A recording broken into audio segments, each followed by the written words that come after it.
como este, el de la insolvencia de empresas, y abordarlo desde diferentes ángulos o perspectivas que actúan en este proceso de insolvencia, como decíamos. Desde la perspectiva del abogado, desde la perspectiva del administrador concursal y, cómo no, desde la perspectiva del juez. Para ello, hoy contamos con unos ponentes de lujo que desde su ámbito y desde su perspectiva nos darán una visión lo más actualizada posible de esta situación. Ponentes, como he dicho, de lujo, empezando por el moderador, Antonino Daza. Bienvenido, abogado, especialista en Derecho Mercantil, socio de la firma Jurado Asociados en el área mercantil y sociedades. Al que voy a dar la palabra para que presente a nuestros ponentes, no sin antes agradeceros y agradecerles su tiempo y sus amplios conocimientos que van a compartir con todos nosotros. Antonino, tienes la palabra. Buenas tardes, Juan Claudio, y buenas tardes a todos. En primer lugar, me gustaría agradecerte a ti personalmente y al Instituto de Emprendimiento Avanzado por vuestro compromiso, y más en estos momentos con la formación y el... Antes de dar comienzo, nos gustaría mostrar nuestra solidaridad con los miles de ciudadanos que han fallecido y sus familiares, con los que como sociedad creo que tenemos una deuda moral, y por ello este recuerdo a todas las víctimas mortales del COVID-19 y a todas sus familias. Hemos preparado una sesión de máxima actualidad con la intervención de tres expertos, como has dicho, y magníficos profesionales. El magistrado don Andrés Sánchez Magro, el administrador concursal don Vicente Flores Argente y el abogado don Jacobo González Rivera. Como has mencionado, nos encontramos efectivamente ante una crisis sanitaria que está derivando y derivará en una crisis económica y social sin precedentes en nuestra historia reciente. El COVID-19 ha generado una gravísima crisis sanitaria con un impacto brutal en la salud y que derivará, evidentemente, y está derivando en la gravísima crisis económica y social. En medio de esta gravísima crisis sanitaria, creemos necesario facilitar el entendimiento a los empresarios y emprendedores de esta excepcional situación.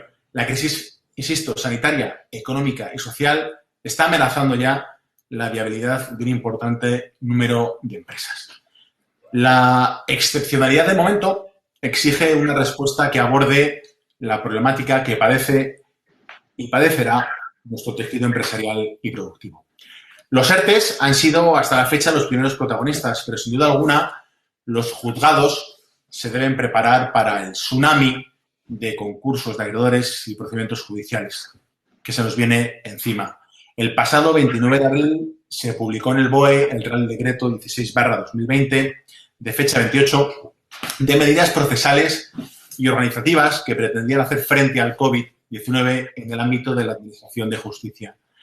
Y creo, y a lo que creen nuestros ponentes, se antojan insuficientes. Las medidas aprobadas no cubren los aspectos necesarios para asegurar la continuidad de las empresas en situación de insolvencia, aunque sí algunas cuestiones que pueden suponer un balón de oxígeno para muchas compañías que comiencen un proceso de refinanciación o tengan que solicitar un concurso.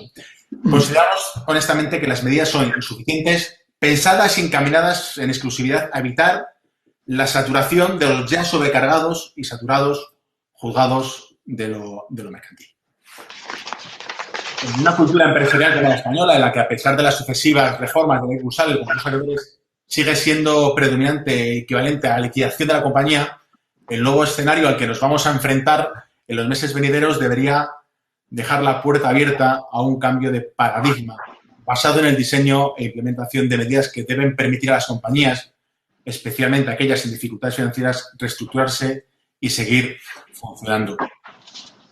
El reto al que se enfrentan las empresas tras las consecuencias económicas del COVID es superar, creo, la actual concepción de los sustitutos concursales como mecanismos de extinción de empresas y actuar con anticipación para evitar consecuencias irreversibles. El empresario se le debe requerir, yo creo, capacidad de anticipación analizar la situación de la empresa, su liquidez a corto plazo y la viabilidad del negocio a medio y largo plazo, actuando con rapidez en caso de ser necesario. En esta situación creo que se podría clasificar como 3 clases de empresas. Una, a las que esta situación de la crisis del COVID les va a ir muy bien y van a ganar mucho más dinero de lo que habrían ganado, las menos. Otras que, por desgracia, no van a poder continuar por muchas ayudas, por mucho concurso o por muchas situaciones que puedan surgir. Y, por último, un tercer grupo que, si se toman las medidas necesarias, obtienen la necesaria financiación y acuden de forma anticipada a situaciones preconcursales o concursales, se pueden salvar. Y estas son, para mí, este tercer grupo, las compañías en las que se debe ayudar y nos deberíamos centrar.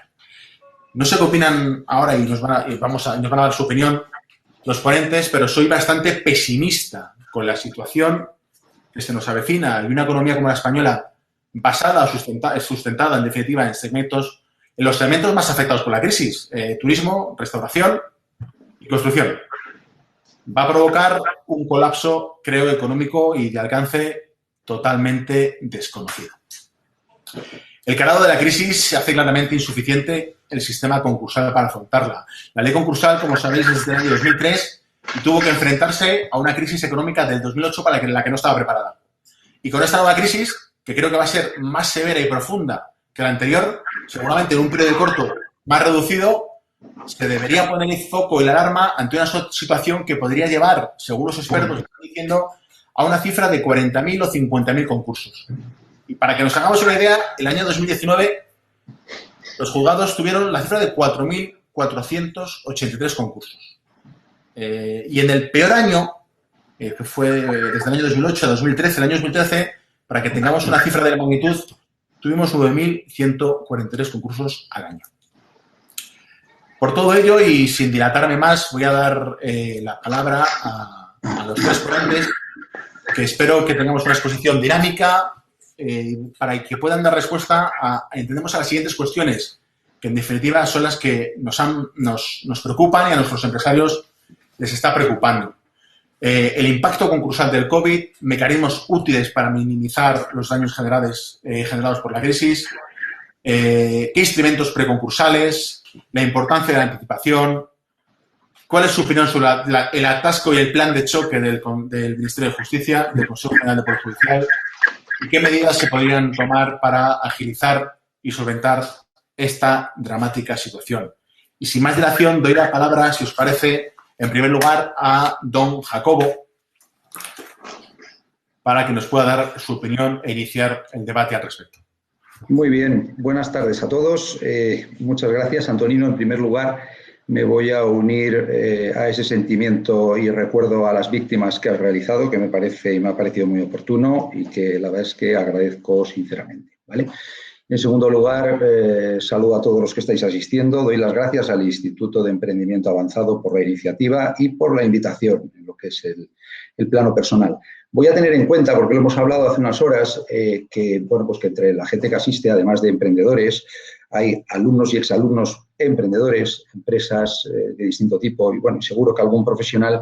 Y voy a tratar de huir al máximo de cuestiones técnicas y voy a intentar ir muy al grano y, por supuesto, a dar respuesta a las cuestiones que has planteado, Antonio. Creo que voy a ocupar 10-11 minutos. Habíamos hablado de que tras esos turnos pues abrimos todos un debate y encantado de que nos crucemos a partir de ahí y nos cortemos en lo necesario, ¿no?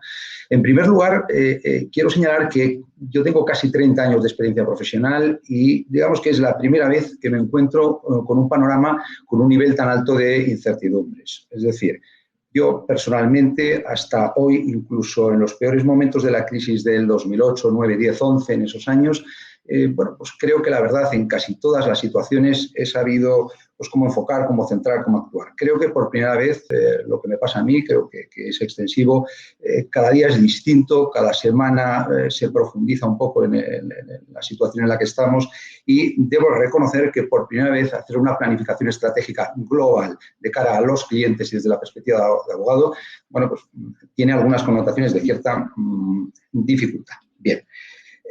Diga lo que diga, en estos 10-11 minutos iniciales también es cierto que por mucho optimismo o ese planteamiento pesimista que hacías, Antonino, que haga, va a estar condicionado, por supuesto, desde la perspectiva negativa, por el posible repunte que pueda tener la crisis sanitaria en el medio plazo, y en positivo porque haya un tratamiento de una vacuna, porque la realidad es que es muy posible que esta crisis, esas dos notas, pues nos sitúen en el futuro la cuestión en un punto o en otro. El punto de partida creo que es absolutamente insólito. Miles de empresas se encuentran ante un escenario de insolvencia, una insolvencia que puede ser actual, la pueden tener ya, la pueden tener en un mes, puede ser inminente, pero lo insólito de la situación es que los que nos hemos dedicado al tema concursal sabemos que esas empresas, esas miles anuales, realmente muchas veces bordeaban esa situación de concurso, es decir, su situación previa era de dificultad. Estas miles de empresas de las que hablamos ahora mismo, que son todas las que nos rodean, las que nos conocen, las que conocemos, nuestros clientes, cualquiera que imaginemos del día a día, yo estoy en este momento en la zona de Azca y pienso en tantísimas, son empresas absolutamente viables. Es decir, todas estas empresas que se ven en una situación inmediata de insolvencia son empresas viables, que no tenían ningún problema el 13 de marzo. Estamos ante una situación, un hecho verdaderamente pues, novedoso. Y además hay una incertidumbre adicional, que es que lo desbordante de esta situación va a venir determinado, yo creo que por dos factores. Lo primero, por la profundidad que tenga la caída en el mercado. Es decir, sabemos qué caída ha habido ahora, da igual que calculemos y que hagamos porcentajes. Todo negocio que ha cerrado ha tenido unas ventas de cero con carácter general. Por tanto, el que sepa un poco de cuentas de explotación sabe perfectamente cuál es la situación que se genera en un periodo de 60 días. Pero lo significativo es esa profundidad.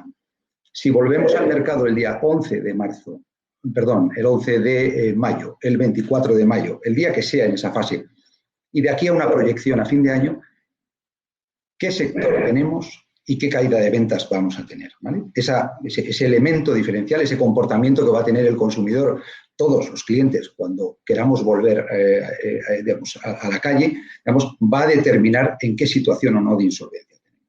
Pero hay otro elemento, es decir, que no es el de la caída de ventas, que es el que pertenezcamos a un sector, como pueda ser restauración, hostelería, viajes, eventos y muchos otros, que podrían verse afectados de una manera absolutamente estructural. Es decir, así como una tienda espera abrir y volver a vender, pues no sé, si es ropa, hay determinados negocios que pueden verse estructuralmente afectados por cuestiones relacionadas, por ejemplo, con el aforo, con la distancia y otros elementos que nos lleven en cascada a una caída de ventas, caída de márgenes y a una inadaptación en el medio que están. Si uno paga 15.000 euros al mes de alquiler en un local determinado con unos volúmenes X, si pasa al 60%, pues evidentemente esa cuenta no va a salir y no va a ser importante. Por tanto, de verdad creo que lo insólito es que esas miles y decenas de miles de empresas son viables, ¿vale?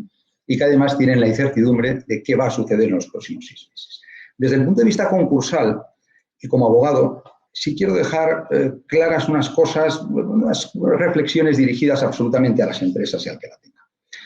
La primera idea que todo el mundo conoce es que el concurso es algo, para que nos entendamos, técnicamente obligatorio. Es decir, si un administrador quiere hacer las cosas bien, ante determinados escenarios está obligado a acudir a un concurso. Es así y, bueno, pues por definición legal, ante una insolvencia actual o inminente, pues hay una ley que nos permite unos expedientes que, en el mejor de los casos, nos permitirán un convenio y una viabilidad de la compañía y en otro marco de actuación pues nos llevará a la empresa a liquidación de Hacienda. Por tanto, insisto, el punto de partida de cualquier persona, de cualquier empresario, es comprender que el concurso es en sí mismo un recurso de carácter obligatorio y que, por tanto, nos ayudará a limitar las responsabilidades.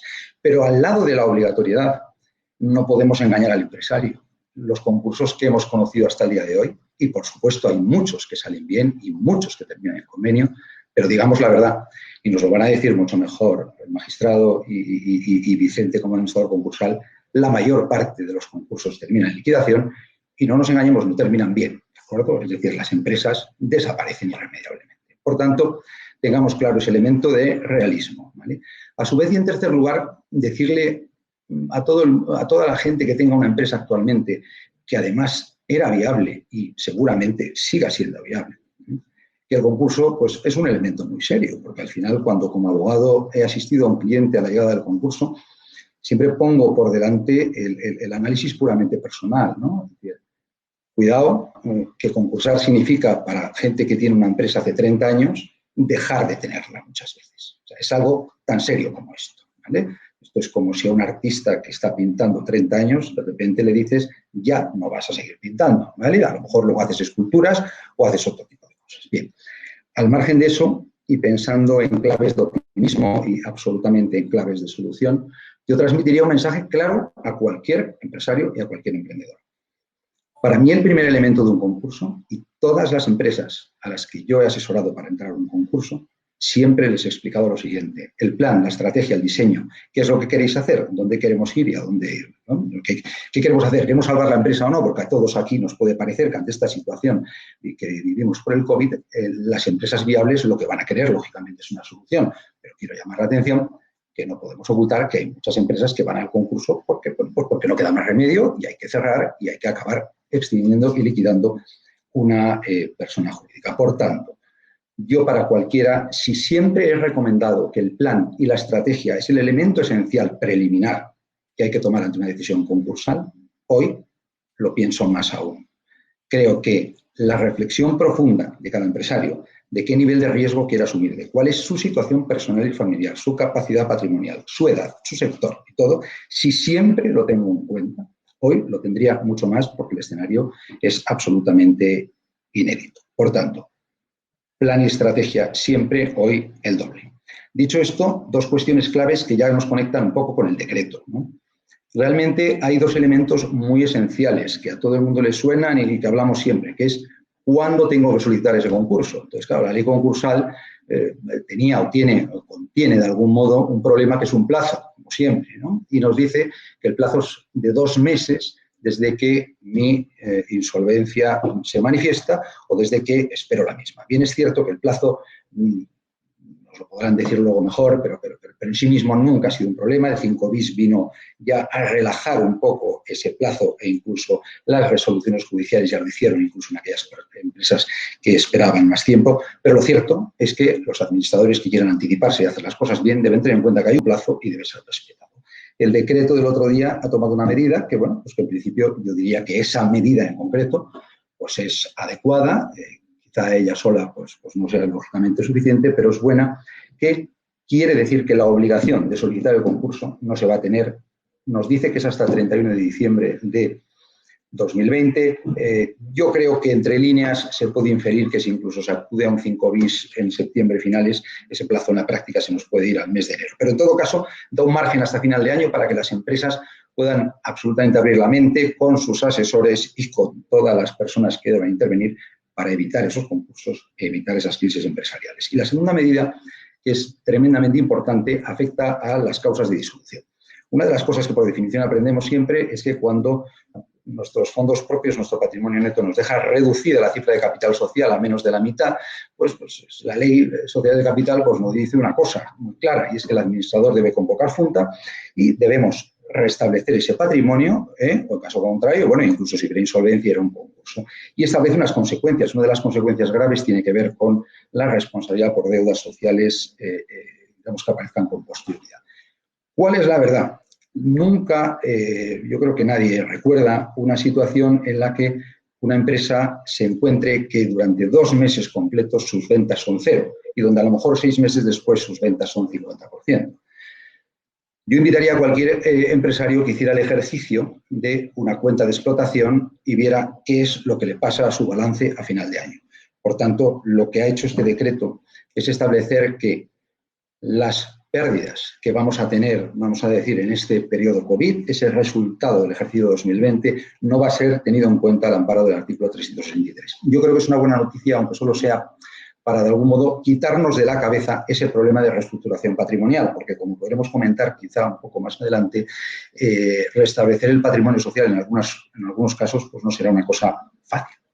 Dicho eso, otro elemento clave que entiendo el empresario debe tener en cuenta en este confinamiento es el siguiente. Yo hablo en este periodo, por supuesto, pues como todos, imagino que en vuestro trabajo, con clientes, pero también lo hago con amigos, con terceros, leemos más de la cuenta, quizá, y tenemos una sobreinformación. Y me he encontrado que algunos empresarios, así como los grandes sí lo han hecho, y por supuesto dentro de las pymes, muchos también, hay algunas personas que quizá el confinamiento las tienen algo más narcotizadas de la cuenta. Es decir, que no han hecho la fotografía de cómo está su sector y cómo va a estar su empresa en los próximos meses. Entonces, yo recomendaría a todo el mundo, de verdad, que haga algo muy sencillo, incluso a través de sus asesorías, que cogiera las cuentas anuales y la cuenta de explotación del 19, la llevara a un Excel y pasara un Excel de 2020 y tranquilo en su casa haga un ejercicio mes a mes, llevando ventas a 0 y ventas al 50 y que en el mismo haga un traslado de ajuste de gastos con los ERTEs y arrendamientos, ¿vale?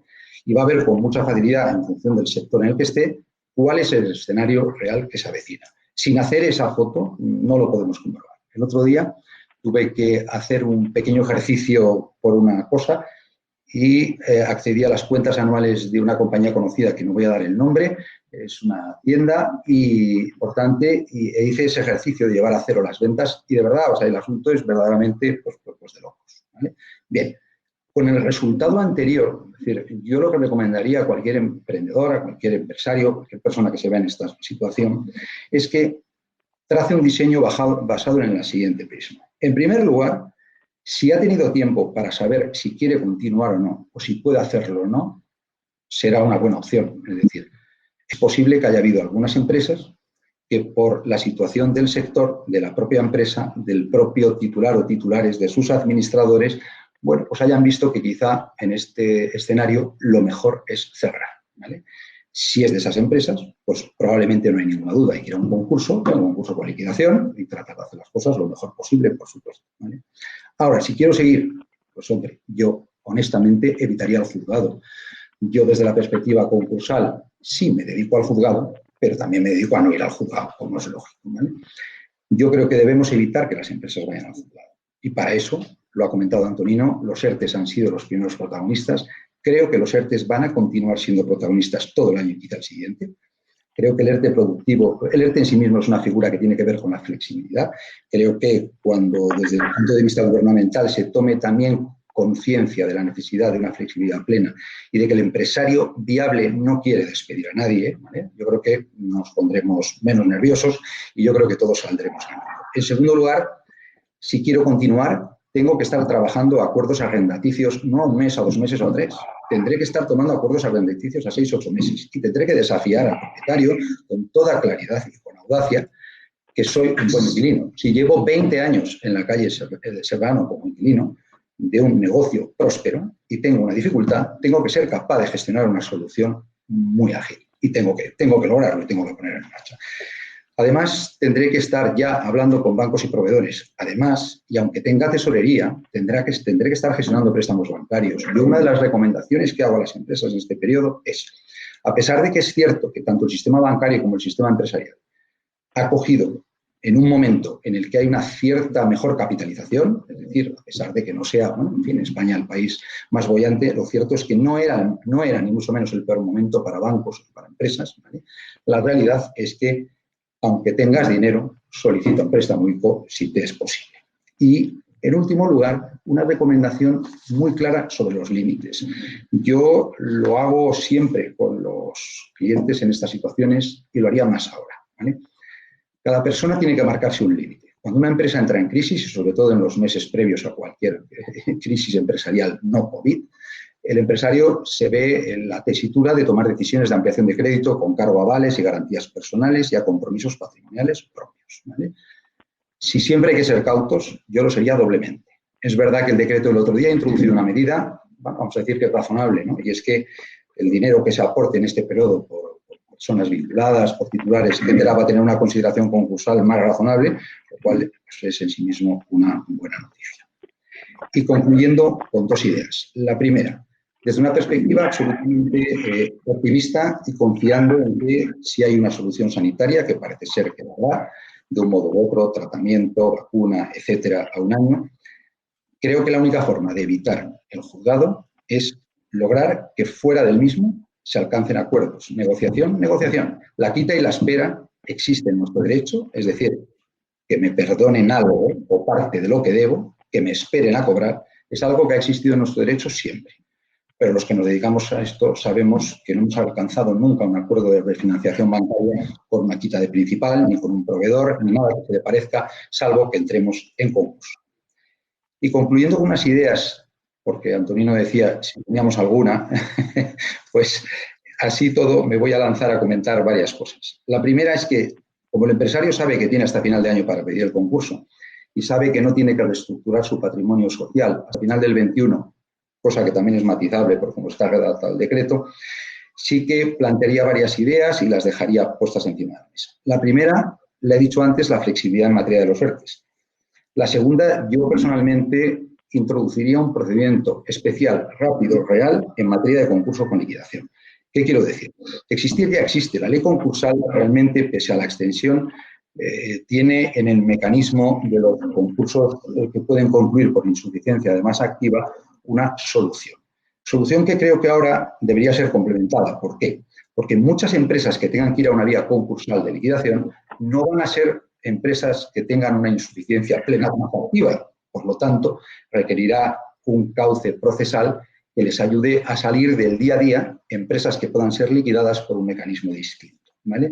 Y en tercer lugar, yo obligaría, y creo que es el momento de generar presión en ese sentido, a que las deudas de derecho público entren en la obligatoriedad de los convenios y las refinanciaciones.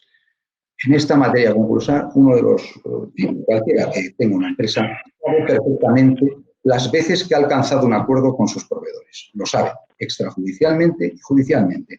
Y sabe las pocas veces que ha alcanzado ese acuerdo, y más aún con cuitas de espera, con deudas de derecho público. Por tanto, creo que es el momento para introducir además, por último, como idea, otro elemento, que es la obligatoriedad de, antes de solicitar un concurso, de una negociación real entre los proveedores. Esto es, si de verdad 10.000, 20.000, 30.000 empresas se van a ver abocadas al concurso antes de final de año, porque las entidades bancarias o proveedores y o determinados sectores no permiten alcanzar acuerdos de viabilidad fuera del juzgado, ¿vale?, sugeriría arbitrar un mecanismo que nos obligara a poder acreditar eso. Cuando se introdujo el 5 bis, la realidad es que ya hubo una pequeña pretensión y, de hecho, hubo un momento inicial donde, bueno, se hablaba de intentar acreditar que uno estaba negociando o haciéndolo, ¿no?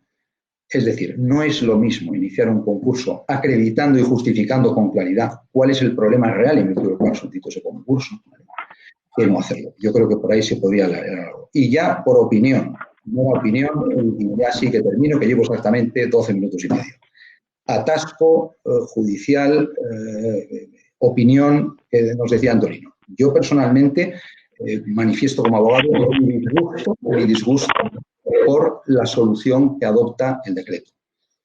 Para mí es tener muy poca información real el pretender que, haciendo turno de mañana y tarde durante 3 meses y abriendo unos juzgados en agosto, solucionamos este problema.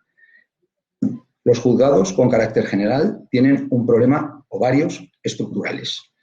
Mi opinión personal es que en muchas ocasiones no funcionan tan mal como se dice o como se cree, pero en todo caso, si todos los problemas estructurales de los juzgados se hubieran solucionado con 3 meses, en fin, había que haber corrido de alguna forma a los ministros de Justicia anteriores. Como creo que eso no es así, creo que esta medida que se ha establecido, honesta y sinceramente, en fin, nos hablarán mejor de ella otros, no alcanzo que solucione nada.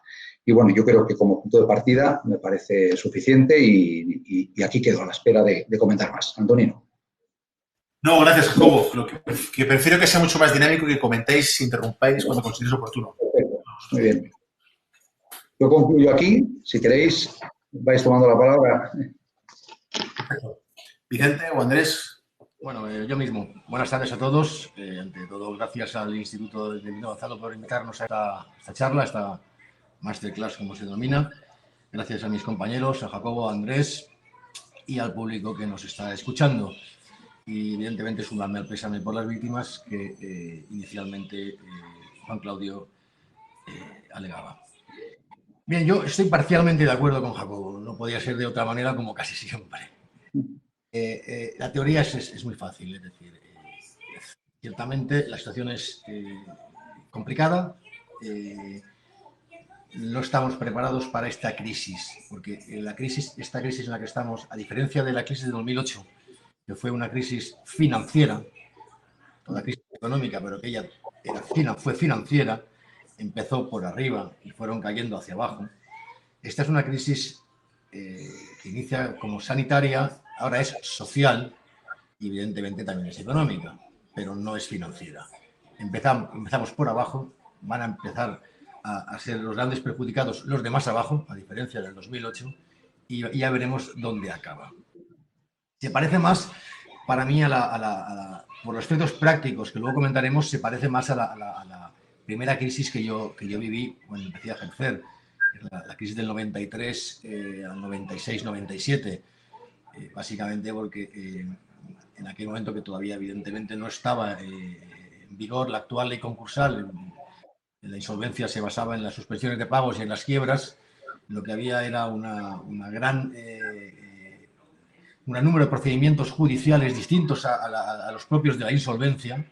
Aquella fue una crisis social también. Había, si recordáis, cuando empieza la crisis, cerca de un 23% de paro en España. Son unos números a los que posiblemente nos vamos a tomar en muy poco tiempo, a la vista de la información que estamos escuchando. Y, desde luego, esta crisis, al no ser financiera propiamente dicha, y al afectar de entrada a los escalones más bajos y de ahí ir pronunciándose, va a ser más complicada. Además, el factor miedo por devenir de una crisis sanitaria va a dificultar cualquier tipo de avance, cualquier tipo de generación de recursos a corto plazo, desde luego, y a medio plazo con seguridad. Para mí, como reza el título del punto, de riesgos concursales, pues evidentemente habrá concursos.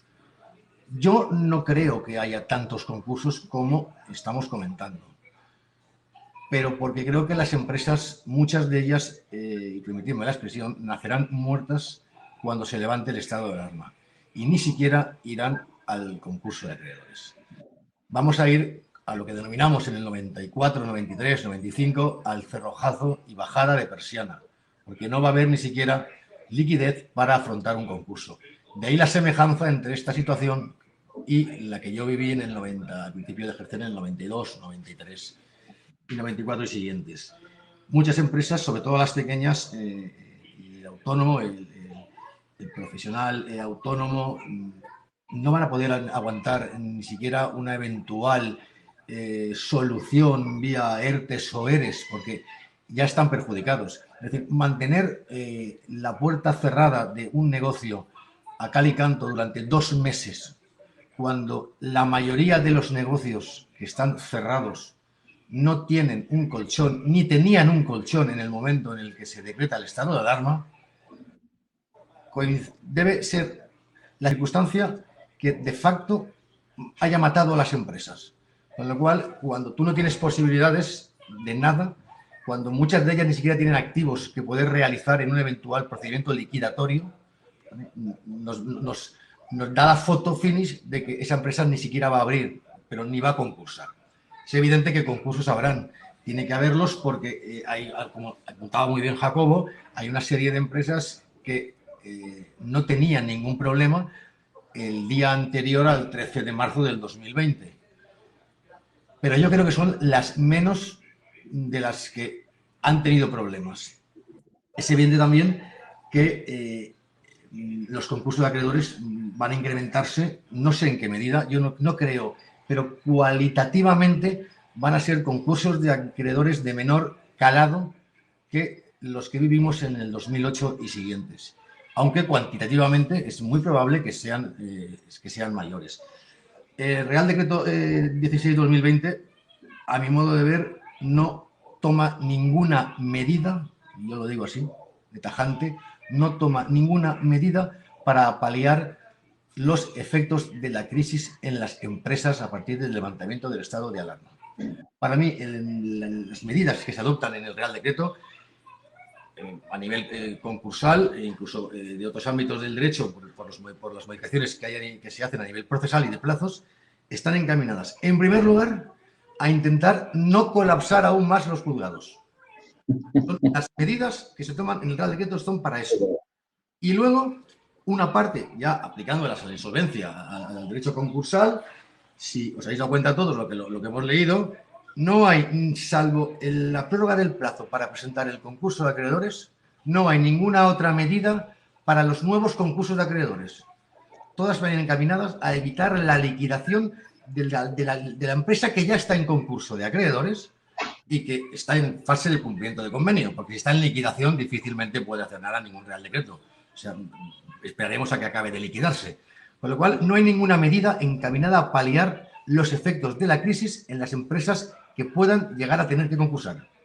Y desde luego, la ampliación del plazo de hasta el 31 de diciembre del 2020, a mí, honestamente, me parece que esto es el mismo... el motivo que ha llevado a introducir esto por el gobierno en este caso, no el legislador, es los mismos motivos que dieron lugar a la primera modificación de la ley concursal en marzo, si no recuerdo mal, en marzo del 2009, con la aparición del ahora ya famoso artículo 5 bis, en aquel momento 5.3 de la ley concursal. ¿Por qué? Porque el cúmulo de concursos que se avecinaban era previsiblemente tan grande que no podían digerir. La ley concursal no estaba preparada para digerirlos. Con lo cual, el mecanismo que se instaura en aquel momento es la famosa 3+1 para negociar. Es decir, que realmente en el 99% de los casos lo que fue es una mera ampliación del plazo legal para la presentación del concurso.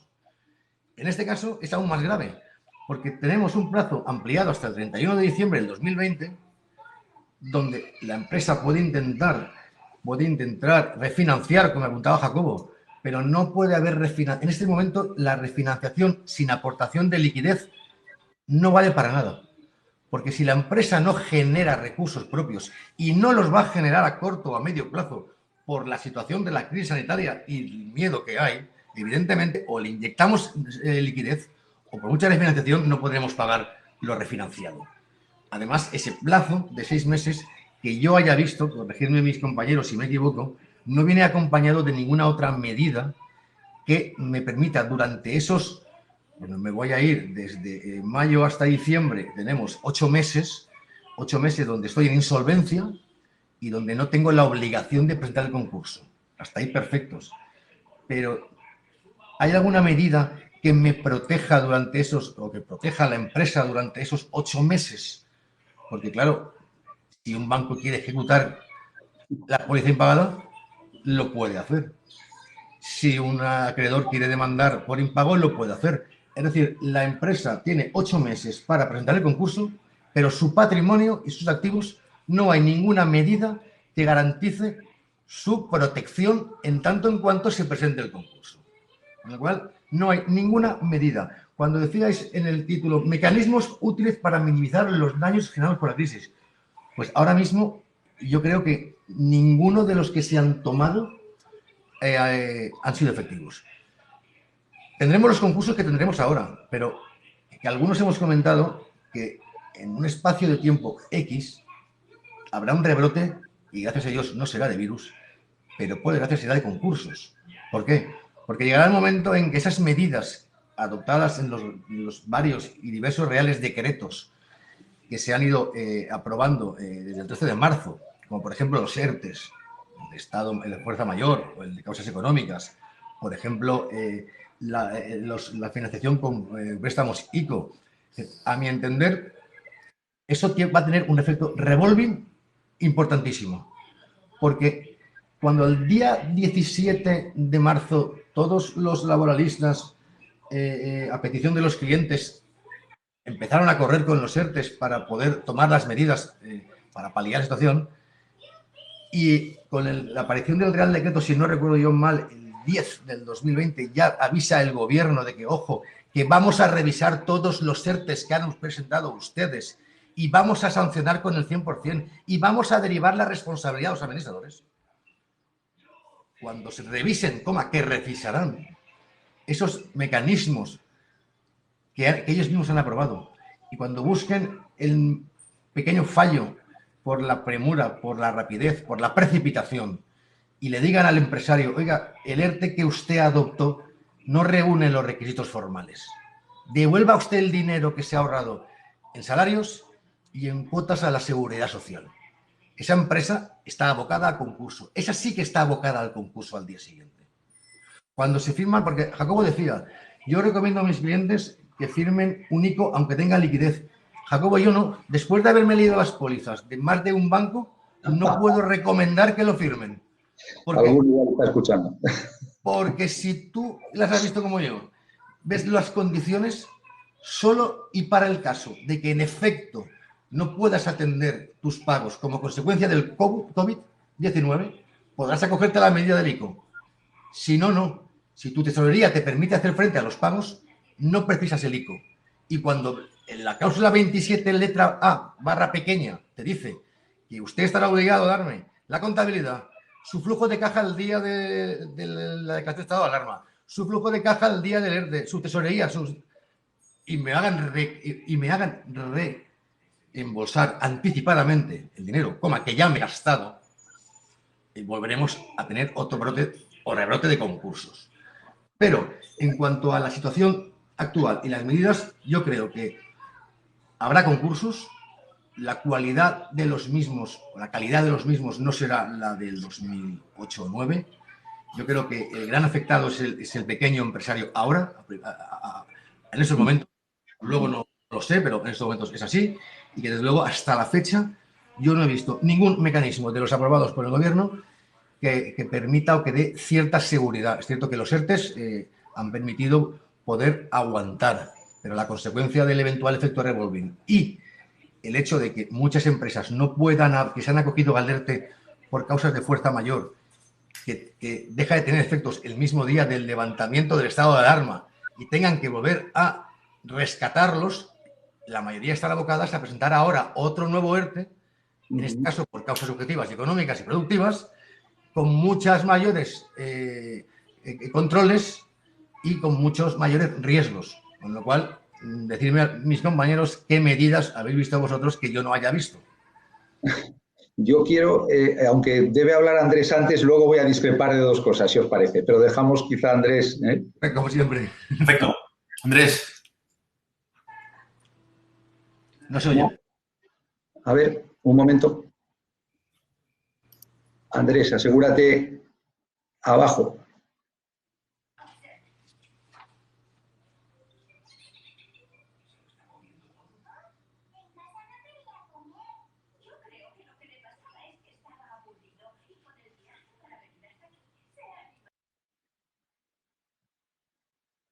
Estáis, Antonino, estáis con él, ¿no?